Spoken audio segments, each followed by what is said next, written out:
difference in what's happening in our society right now. Not one. If you want to protest, great. Go do it with your parents in the weekend somewhere where it's going to make a difference. Where it can be seen.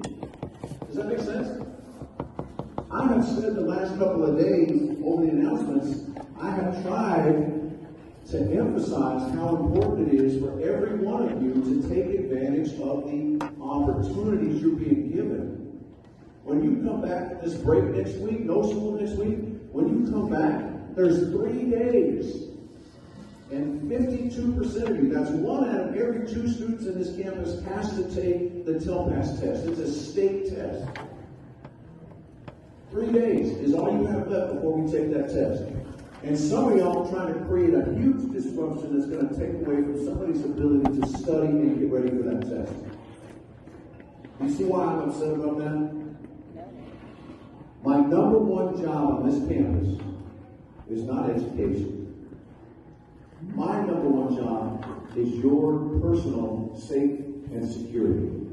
Your parents send you to school knowing that I'm going to protect you. You are your parents' most valuable possession.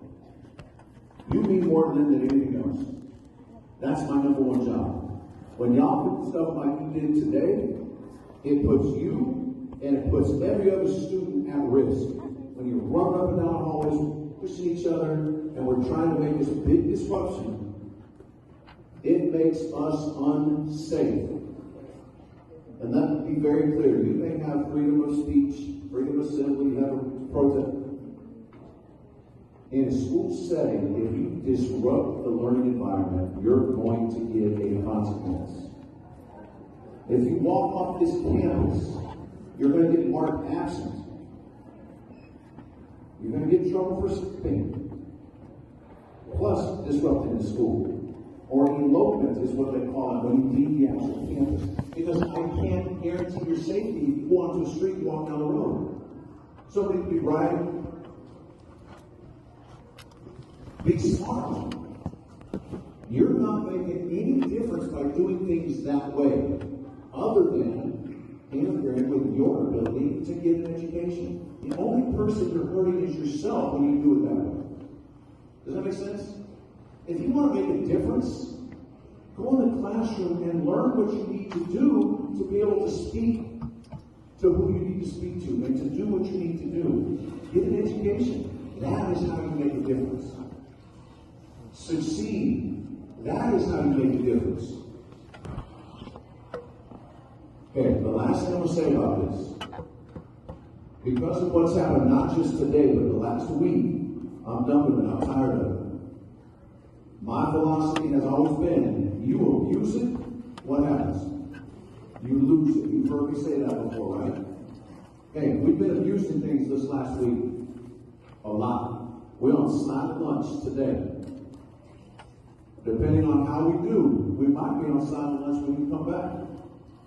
We have a fantastic activity planned today. A lot of you have purchased tickets to it. If I have any more disruptions today, that activity is canceled. Right now it's still on. But y'all better start making good decisions, because if I want you to do the right thing, I can't trust you to have the fun activities. Am I clear?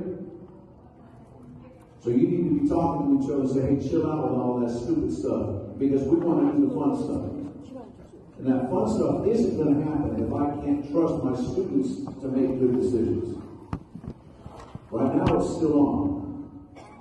But if I got any other disruptions today, I'm going to cancel it. And I'll call home and leave a message for every parent in this school that it's activity canceled because of student behavior.